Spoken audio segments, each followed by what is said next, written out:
असल में तो देश का सोना लूटा जा रहा है। अगर सही मायने में अगर आप सोमनाथ मंदिर का टेम्पल का वहाँ का अगर आप सोने की बात करें, जिनके शायद से ये ट्रस्ट ये मेंबर हैं, वहाँ का सोना किस तरीके से बेचा जा रहा है, उसके लाखों लाख रुपए, करोड़ों करोड़ रुपए वो आज बैंकों के अंदर डाल दिया जाता है। तो ये कहा जा रहा है सोना मत खरीदो, लेकिन जो सोना मंदिरों का सोना है, ट्रस्ट का सोना, जहां पर इस तरीके के सोने और प्रॉपर्टीज हैं, उस पर कहीं ना कहीं मोदी जी और मोदी जी के मित्रों की बड़े बड़े तख्त, बड़े बड़े ताज, बड़े बड़े बादशाह, जो आज शायद से मोदी जी को ही लगता है कि वो बादशाह, राजा या किंग या वजीर, ऐसे वो वजीर आजम है कि वो कभी नहीं जाएंगे। तो फिरौन भी गया था, ठीक है, तो फिरौन को भी अपनी फिरौनियत पर इतना ही तकब्बुर था और वो भी इस दुनिया से गया। तो देखिए ये तो फिर भी मोदी जी हैं। इंशाल्लाह अल्लाह ताला, मैं कहूँगी कि हमारे मुल्क के ऊपर एक रहम करम फरमाए। इस हालात में जो हालात हैं, इस हालात जो चुनाव के अंदर जो हर जगह पे आप देखते हैं एक ही पैटर्न है, वही नफरती बयान है, वही घर घर जा करके वही पैम्फलेट बांटना, हिंदू मुसलमान, दिन रात मीडिया भी हिंदू मुसलमान करता है। देखिए उसके अलावा सिर्फ आप हिंदू को जगा सकते हैं, लेकिन बलात्कारी भाजपा के अंदर, नीट का पेपर लीक करने वाले भाजपाई हैं, तमाम वो जो गुंडे हैं वो भाजपाई हैं, बेटियों की आबरू लूटने वाले भाजपाई होते हैं। तो देखिए इस देश के अंदर जो तमाम ये जो क्राइम्स हैं, जो तमाम घोटाले, घपले, बलात्कार, रेप, ये सब चीज़ें कौन कर रहा है? आप ही बता रहे हैं कि भाजपा वाले इसके अंदर मुलव्वस। जिस तरीके से प्रधानमंत्री मोदी ने एक बयान दिया और जनता से अपील की थी कि आप जो है 1 साल तक सोना ना ख़रीदें, पेट्रोल का कम से कम यूज़ करें, मेट्रो से सफ़र करें, वर्क फ्रॉम होम करें, इस पूरे मुद्दे को लेकर पूरे देश में जो है अलग अलग लोगों की प्रतिक्रियाएं आ रही हैं। आरफा खानम हमारे साथ मौजूद हैं, इनसे ही जानेंगे, जुड़ेंगे कि क्या इस मुद्दे को लेकर सोच रही हैं। शायद ये भी मोदी जी की इस बात से समर्थन, हमें तो लगता है करती होंगी, लेकिन जिस तरीके से हर बार विरोध करती हैं मोदी जी का, शायद इस बार भी वही करें। कैसे दिख रही है मैम, मोदी जी ने बयान दिया सोना 1 साल तक ना खरीदें? देखिए सबसे पहले तो मैं मोदी जी के हर बयान का विरोध नहीं करती हूँ। जो देश हित के लिए होता है मैं उस पर बात करती हूँ। और मोदी जी के लिए हाँ एक लाइन है कि बर्बाद गुलिस्ता करने को जब एक ही उल्लू काफ़ी है, हर शाख पे उल्लू बैठा हो तो अंजाम गुलिस्ता क्या होगा। तो ये मोदी जी पर सटीक बात बैठती है कि आज जिस तरीके से मोदी जी आते हैं, हैदराबाद में एक कॉन्फ्रेंस करते हैं, वहाँ पर आकर के लाइव आकर के वो उसी तरीके से जैसे हर बार करते हैं, वो लाइव आकर के जनता को कह देते हैं, आत्मनिर्भर छोड़ देते हैं, कहते हैं कि सोना मत खरीदिए, तेल का इस्तेमाल मत करिए, कम से कम करिए, वर्क फ्रॉम होम करिए, और तमाम जो बातें वो कहते हैं सिर्फ जनता से सेक्रीफाइस करने की बात करते हैं।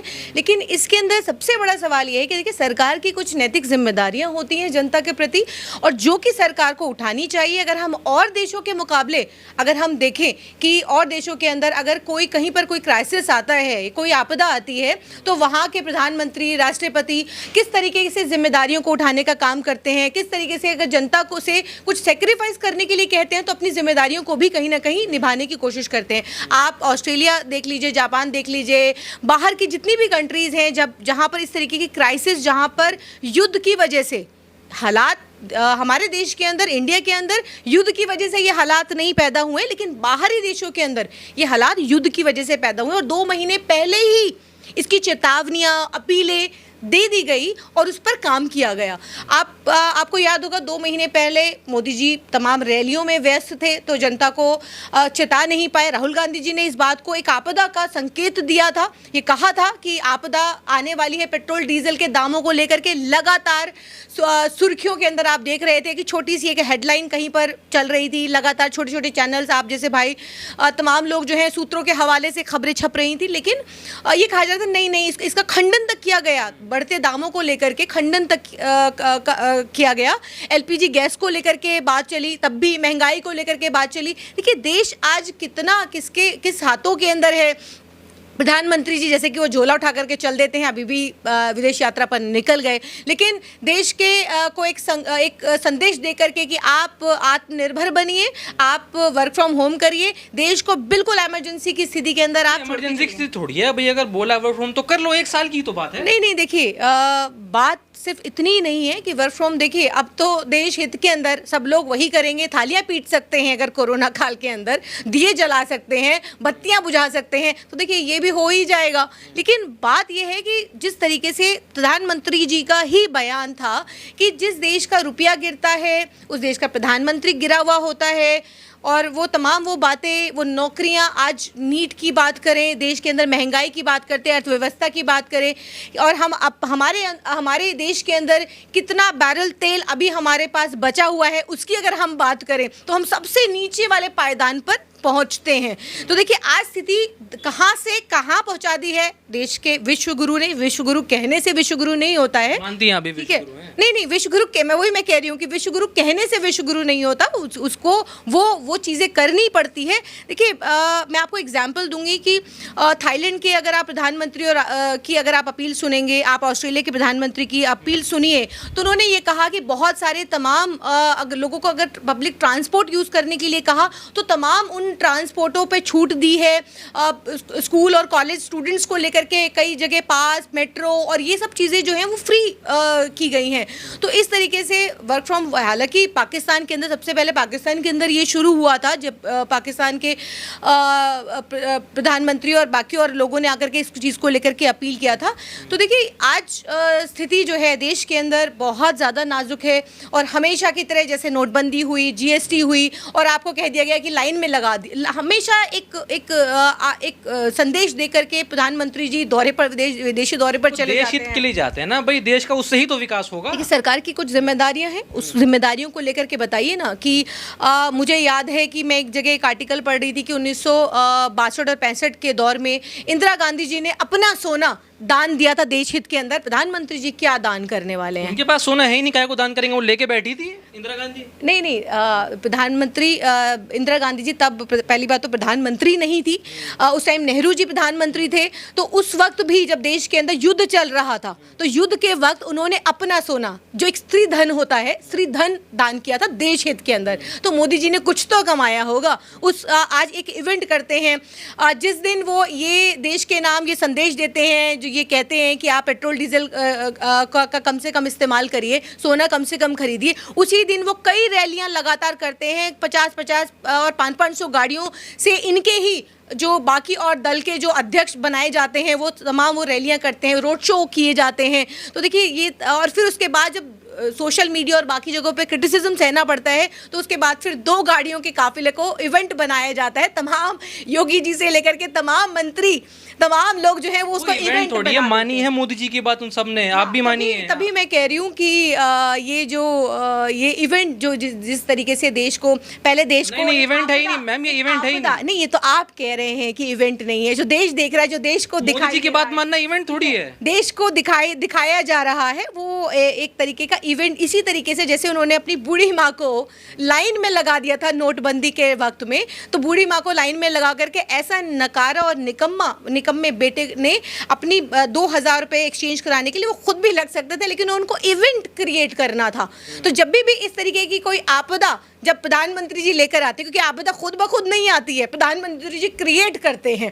नोटबंदी क्रिएट करके उन्होंने देश को जिस तरीके से लाइनों में लगा दिया जीएसटी के नाम पर, और तमाम वो जो आज नीट की बात करते हैं, जो तमाम वो छात्र जो सुसाइड कर रहे हैं, जो मर रहे हैं, जो लाखों बच्चों का भविष्य जिस तरीके से, उस पर कोई चर्चा नहीं, कोई बात नहीं। आपदा किस चीज़ की? आपदा क्या है? मुझे आपदा समझ नहीं आई। आप ऐसा तो मोदी जी ने कहा है कि आपदा तो मैं नहीं कह रही हूँ, ये मोदी जी ने देश को दिखाया कि एक आपदा आपके सामने है, देश हित के अंदर आप बलिदान करने के लिए कहा है, देश के लोगों से अपील की है कि आप बलिदान करें इस तरीके से। क्योंकि देखिए जो छोटे उद्योगपति हैं, नोटबंदी के अंदर आपने देखा कि किस तरीके से उन तमाम उद्योगों को हमने बंद होते हुए देखा, उन तमाम रेस्टोरेंट से लेकर के छोटे व्यापारी से लेकर के बड़े व्यापारियों तक को हमने देखा कि इंडस्ट्री बंद होते हुए हमने देखी। आपने तो बस एक नोटबंदी आपने कर करके ये कहा कि काला धन और आतंकवाद खत्म होगा। कश्मीर के अंदर ये जो अभी हमने देखा कि आपने कहा कि कश्मीर के अंदर सब कुछ ठीक है, मणिपुर के अंदर सब कुछ ठीक है,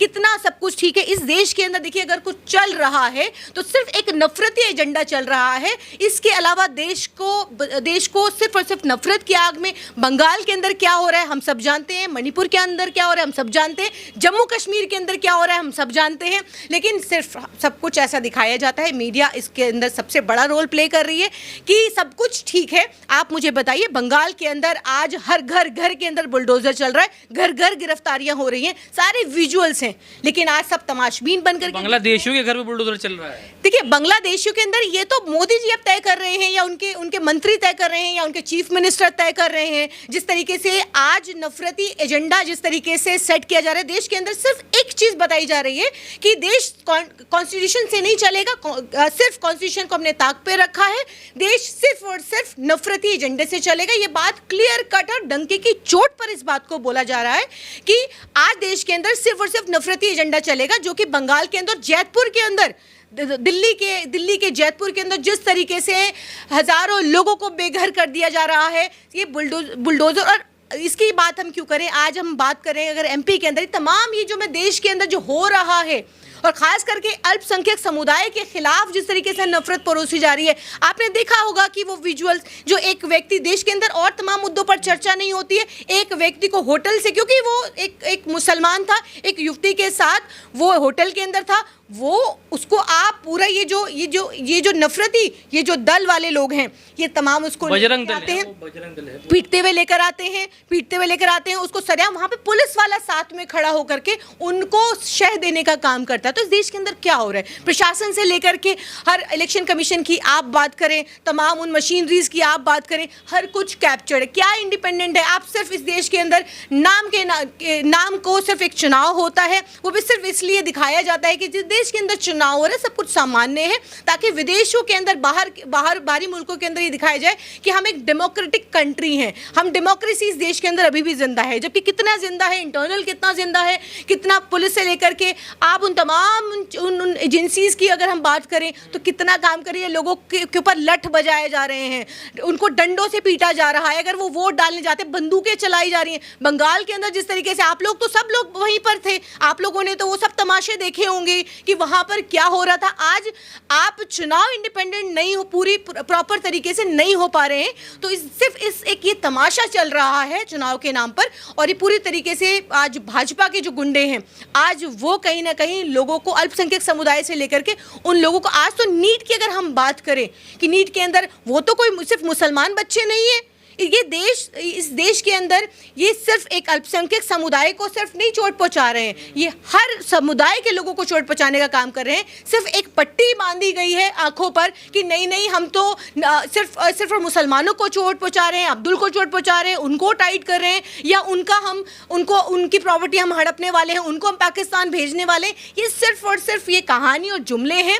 असल में तो देश का सोना लूटा जा रहा है। अगर सही मायने में अगर आप सोमनाथ मंदिर का, टेम्पल का, वहां का अगर आप सोने की बात करें, जिनके शायद से ये ट्रस्ट, ये मेंबर हैं, वहां का सोना किस तरीके से बेचा जा रहा है, उसके लाखों लाख रुपए, करोड़ रुपए वो आज बैंकों के अंदर डाल दिया जाता है। तो ये कहा जा रहा है सोना मत खरीदो, लेकिन जो सोना, मंदिरों का सोना है, ट्रस्ट का सोना, जहां पर इस तरीके के सोने और प्रॉपर्टीज हैं, उस पर कहीं ना कहीं मोदी जी और मोदी जी के मित्रों की एक साल तक की तो बात है ना मैम, एक साल तक की बात है। एक साल नहीं खरीदेंगे तो आपको क्या चले जाएगा?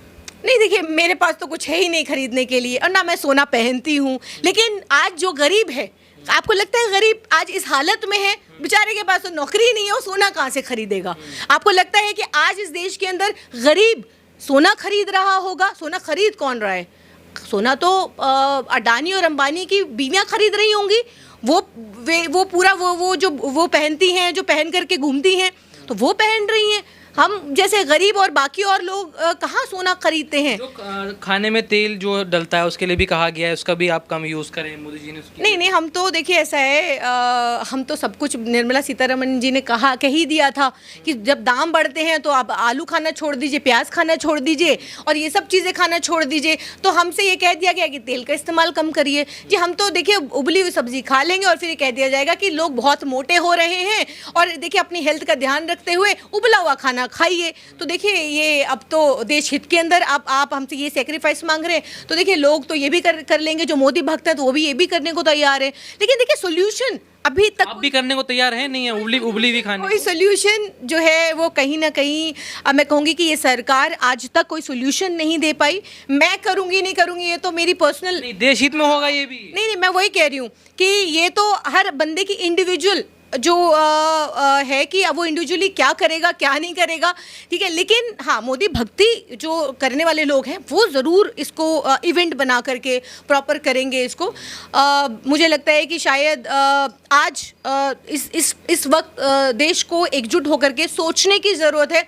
ये इस जैसे प्रधानमंत्री आते और जाते रहते हैं, लेकिन देश यहीं रहेगा, हम यहीं रहेंगे, आप मोदी जी नहीं जाएंगे कहीं? नहीं, देखिए बड़े बड़े तख्त, बड़े बड़े ताज, बड़े बड़े बादशाह जो आज शायद से मोदी जी को ही लगता है कि वो बादशाह, राजा या किंग या वजीर, ऐसे वो वजीर आज़म है कि वो कभी नहीं जाएंगे। तो फ़िरौन भी गया था, ठीक है, तो फ़िरौन को भी अपनी फ़िरौनियत पर इतना ही तकब्बुर था और वो भी इस दुनिया से गया। तो देखिए ये तो फिर भी मोदी जी हैं। इंशाअल्लाह अल्लाह ताला, मैं कहूँगी कि हमारे मुल्क के ऊपर एक रहम व करम फरमाए। इस हालात में जो हालात हैं, इस हालात के लिए हम दुआ ही कर सकते हैं और इस हालात से हम जल्द से जल्द निकलें। लेकिन हाँ, ये इस देश का मैं कहूँगी कि दुर्भाग्य है कि ऐसा निकम्मा नकारा प्रधानमंत्री हमारे देश का वज़ीर आज़म है। मैम, आपसे मुलाकात बंगाल चुनाव के बाद हुई। बंगाल चुनाव के नतीजे भी आ गए और सरकार भी बन गई, शुभेंदु अधिकारी वहाँ के मुख्यमंत्री हैं। ये जो चुनाव पूरा रहा, कई लोगों ने कहा कि इसमें धांधली हुई, घोटाला हुआ। किस तरीके से इसको देख रही हैं? क्या आपको भी ऐसा कुछ लगता है? नहीं, आपको नहीं लगता? आप तो पत्रकार हैं, आप लोगों ने जितना ज़मीनी तौर पर जितने करीब से इस चुनाव को देखा होगा, मुझे नहीं लगता कि किसी और ने इतना करीब से बूथ वाइज और हर जगह से। एक फाल्टा एक विधानसभा है, वहाँ कहा जा रहा है कि हिंदुओं की जीत हुई है। नहीं, आपने देखा होगा कि जिस तरीके के भाषण दिए गए और लगातार अब एक के बाद एक बंगाल, ठीक है, वो जीत चुके हैं, लेकिन कैसे जीते हैं ये मुझे इस पर बोलने की ज़रूरत नहीं है। जैसे हर जगह होता है उसी तरीके से बंगाल भी इसी तरीके से था। तो आज अगर आप बात कर, एक फाल्टा एक विधानसभा है, उसके अंदर आपने देखा किस तरीके से हिंसा हुई और उसके चुनाव भी दोबारा से कराए गए। लेकिन बात यह है कि उस चुनाव के बाद, उस पूरे चुनाव के अंदर आपने देखा कि किस तरीके से घर घर जा कर के आज, चाहे हम बिहार की बात करें, चाहे हम हरियाणा की बात करें और प्रदेशों की बात करें, हर जगह पर एक ही चीज़ आप देखेंगे कि चुनाव से पहले इलेक्शन कमीशन किस तरीके से बीजेपी को पूरी तरीके से सपोर्ट करने का काम करता है। बैंक अकाउंटों के में पहले ही जब आचार संहिता लगी होती है तभी लोगों के अकाउंटों में पैसा ट्रांसफ़र किया जाता है। तो ये कहीं ना कहीं आचार संहिता का उल्लंघन है। उस पर लगातार शिकायतें की जाती है विपक्ष द्वारा, लेकिन कोई सुनवाई नहीं, क्योंकि पूरी तरीके से चुनाव आयोग किसको चुनाव लड़ा रहा है ये भी हम सब जानते हैं और हर जगह चुनाव लड़ाता आया है। राहुल गांधी जी ने साफ कहा था कि हम छोड़ेंगे नहीं, हम जब भी सत्ता के अंदर आएंगे चुन चुन करके और घर से निकाल करके। वो तो सपना है ना उनका, लेकिन नहीं, देखिए ऐसा है, वक्त बदलते देर नहीं लगती है। और देखिए जब ये, क्योंकि आज हालात जिस तरीके से जहां हम आज पहुंच गए हैं ना, बंगाल में जब 2-4 सीट नहीं जीत पा रही है वो पार्टी, वो पूरा जीत जाएगी बंगाल, ऐसा तो कभी शायद आएगा भी नहीं। नहीं, बिल्कुल हमें पूरी उम्मीद है कि आज जो हालात हैं, हालांकि ठीक है, आज लोग जो भी लोग कह रहे हैं, लेकिन हर आदमी परेशान है और ये हम जानते हैं। और मैं इसीलिए कह रही हूँ कि जब तक आपकी मशीनरीज चल रही हैं तब तक आप चुनाव जीत रहे हैं। जिस दिन आपकी मशीनरीज बंद होगी, आप बैलेट पेपर से क्यों नहीं कराते हैं, क्यों ईवीएम से कराते हैं? बैलेट पेपर से कराइए, देखेंगे फिर कि क्या रिजल्ट आते हैं। तो ये जो धांधली है, ये जो चुनाव के अंदर जो हर जगह पे आप देखते हैं एक ही पैटर्न है, वही नफरती बयान है, वही घर घर जा करके वही पैम्फलेट बांटना, हिंदू मुसलमान, दिन रात मीडिया भी हिंदू मुसलमान करता है।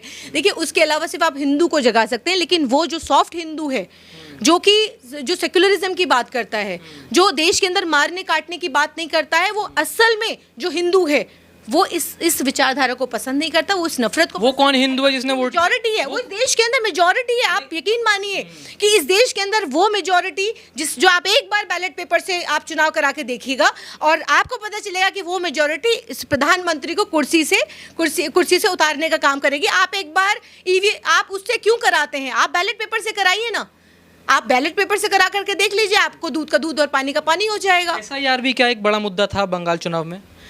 देखिए एसआईआर को लेकर के जिस तरीके से आज वोट काटे जा रहे हैं, मैं सिर्फ बंगाल की बात नहीं करूंगी, मैं और उन तमाम प्रदेशों की बात करूंगी जहां पर एसआईआर को लेकर के स्ट्रैटेजिकली वोट काटे जा रहे हैं। स्ट्रैटेजिकली आप देखिए, क्योंकि आप मुसलमान हैं, आप अल्पसंख्यक समुदाय से हैं, तो खास करके जो वहाँ पर जो जात वो अगर मेरा नाम अगर वोटर लिस्ट के अंदर है और मैं कुछ करेक्शन कराने भी जा रही हूँ तो वो उसको भी डिले किया जा रहा है, उसको भी कोशिश किया जा रहा है कि किस तरीके से वो रद्द हो जाए। तो ये बहुत सारी चीज़ें हैं एसआईआर को लेकर के, और मैं लोगों से अपील भी करूंगी, खास करके दिल्ली के वोटरों से ज़्यादातर, और दिल्ली और यूपी के वोटरों से करूंगी। हालांकि यूपी के अंदर नीट जिहाद हो रहा था, इस वजह से पेपर लीक हुआ है। देखिए, जो इस तरीके के जिहादों को समझते हैं, जो इस तरीके की जिहादों की परिभाषा जो खुद बनाते हैं, मैं ये कहूँगी कि ऐसे लोगों से पूछा जाना चाहिए और ऐसे लोगों के खिलाफ कार्यवाही करी जानी चाहिए। आज हमने हमारे एक छात्र को खो दिया, ऋतिक को खो दिया, जिसने सुसाइड कर लिया। मैं पूछना चाहती हूँ कौन जिम्मेदार है? आज तक मेरे ख्याल से शायद 183-84 शायद परीक्षाएं रद्द हो चुकी हैं, चाहे वो नीट की हो, जेई की हो, या उन तमाम जो परीक्षा देते हैं। हज़ारों लाखों लोग परीक्षा के अंदर बैठते हैं, सपने देखते हैं, और उन सपनों को ये छोटी मछलियाँ गिरफ्तार करके उसको ये बिल्कुल ऐसे कर दिया जाता है कि हर साल फिर दोबारा ये नीट और जेई और ये तमाम जो परीक्षाएं हो जाती हैं, और ये छोटी मछलियों को गिरफ्तार करके ये सोचा जाता है कि बस इसको बंद कर दो। मैं पूछना चाहती हूँ कि डेटरेंस कब लेकर आएंगे? कब आप ये स्टेप लेंगे कि ऐसे लोग जो हमारे बच्चों के साथ, हमारे बच्चों के फ्यूचर के साथ खिलवाड़ करने का काम करते हैं, उनकी जानें लेने का काम करते हैं, आप ये समझते हैं कि एक परीक्षा पास करने के लिए जिसकी तैयारियां सालों से होती हैं, सालों तक बच्चा रात रात को जाग करके पढ़ाई करता है, उसके बाद जब ये पता चलता है कि परीक्षा रद्द हो गई तो उस बच्चे पर क्या गुजरती है? और ऐसे लोग जो बड़े बड़े नेता इसके अंदर शामिल हैं, जो बड़े बड़े मंत्री इसके अंदर शामिल होते हैं, उन पर तो कोई कार्रवाई नहीं होती। पैसे नहीं लेंगे इस बार, हम फॉर्म भरी अपना आराम। नहीं, ये मुझे बताइए ना कि डेटरेंस कब लेकर आएंगे? विदेशों के अंदर तो नहीं होता है, जापान के अंदर तो नहीं होता, किसी दूसरी कंट्री के अंदर तो नहीं होता, क्योंकि वहां पर डेटरेंस है। अगर वहां पर इस तरीके की परीक्षाएं रद्द होती हैं तो उनकी सिटीजनशिप कैंसिल कर दी जाती है, उनको आजीवन कारावास होता है। वहां पर डेटरेंस के लिए वहां पे लॉज हैं, यहाँ पर कोई लॉ नहीं है। यहाँ पर 2-4 लोगों को गिरफ्तार करके उनको फिर छोड़ दिया जाता है, उनसे खूब पैसे, नीट की परीक्षा के नाम पर लाखों लाख रुपए कमाए जाते हैं। आप समझते हैं कितना बड़ा स्कैंडल है? और इस स्कैंडल पर कोई चर्चा नहीं होती, कोई संसद के अंदर किसी तरीके की कोई बात नहीं होती, कोई इस पर आवाज़ उठाने को तैयार नहीं है। तो देखिए, ये बहुत बड़ा स्कैंडल है। मुझे लगता है कि इस पर बहुत ही गंभीरता से सोचा जाना चाहिए। आज वो छात्र जो रातों रात को जाके सालों साल तक पढ़ाई करते हैं, उन पर अगर वो अपनी आवाज़ उठाते तो उन पर डंडे बरसाए जाते हैं, उन पर आंसू गैस के गोले छोड़े जाते हैं। अरे शर्म आनी चाहिए, शर्म आनी चाहिए उन नेताओं को, उन लोगों को जो इसके अंदर मुलव्विस हैं, ऐसे लोगों को जो खास करके इस तरीके से ये आदेश देते हैं कि उन छात्रों पर डंडे चलाए जाएं, उनको पीटा जाए, उनको घसीटा जाए, उन पर मुकदमे चलाए जाएं। पिछले साल आपने देखा था कि किस तरीके से छात्रों पर मुकदमे तक कर दिए गए। वो कहाँ जाएंगे? किसके सामने वो गुहार लगाएंगे? तो देखिए, देश के अंदर हालात बहुत गंभीर है, इसको गंभीरता से हमें लेना चाहिए। पाए गए वो तो भाजपा से संबंधित लोग हैं जिन लोगों को गिरफ्तार किया गया है।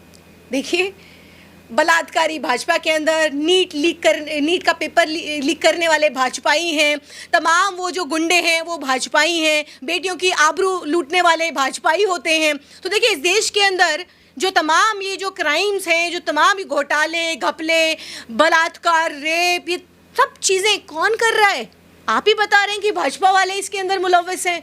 तो कहाँ आप, कितना देश सुरक्षित हाथों के अंदर है? और ये क्योंकि उनको पूरी तरीके से छूट है कि आप कुछ भी करिए, किसी का मर्डर करिए। अभी आपने देखा कि दिल्ली के नागलोई के अंदर एक बेटी के साथ बलात्कार होता है, 2 घंटे तक बलात्कार होता है। कार्यवाही के नाम पर आप बताइए कि क्या है, कितनी गिरफ्तारियां हुई हैं? लगातार आवाज़ें उठाई जा रही हैं, कितनी गिरफ्तारियां हो रही हैं? तो देखिए, इस देश के अंदर आवाज़ उठाने पर जेल है, आवाज़ अगर आप नहीं उठाएं, चुपचाप आप बिल्कुल आप 5 किलो राशन पर अगर आप पलते रहें तो बिल्कुल ठीक है, देश के अंदर सब कुछ ठीक है। मीडिया तो दिखाने का काम कर ही नहीं रही है। सारे संस्कारी जो हैं वो भाजपा में पड़े हुए हैं, आप कह रहे हैं बलात्कार। नहीं नहीं संस्कारी नहीं, आप बलात्कारी का जनता पार्टी में हमेशा इसको कहती हूँ कि अगर हम ऐसा कहते हैं तो ये बिल्कुल सही मुझे लगता है कि सही उनका नाम है कि अगर सारे तमाम वो जो लोग जो बलात्कार करते हैं उनके लिए तिरंगा यात्रा निकालने से लेकर के उनके बचाव में पूरी जो देश का तंत्र लग जाता है, बृजभूषण शरण सिंह से लेकर प्रज्वल रेवन्ना से लेकर के ये तमाम जो लोग हैं जो वो आशाराम से लेकर के राम रहीम से लेकर के जो पेरोल पर बाहर आते हैं, ऐसे लोगों के क्यों इनकाउंटर नहीं किया जाता? हमारी बेटियों की इज्जत लूटने वालों को इसी तरीके से पेरोल दे दी जाती है, छोड़ दिया जाता है, क्यों इनकाउंटर नहीं करते? मार दीजिए। आजीवन कारावास के बाद लगातार ये अपना अंदर से नेटवर्क चलाने का काम करते हैं, सारी फैसिलिटी इनको जेलों के अंदर मिलती है। तो देखिए शासन प्रशासन देखिए आज मतलब पूरी तरीके से नाकामयाब है। वो कहीं ना कहीं मुझे मैं इस बात को कहूँगी कि पूरी तरीके से भाजपा के साथ जा कर के खड़ा है और कोई किसी की कोई जिम्मेदारी तय नहीं है, चाहे रेल दुर्घटना हो जाए, चाहे देश के अंदर किसी भी तरीके की दुर्घटना हो जाए, यहाँ पर कोई किसी की जिम्मेदारी तय नहीं है।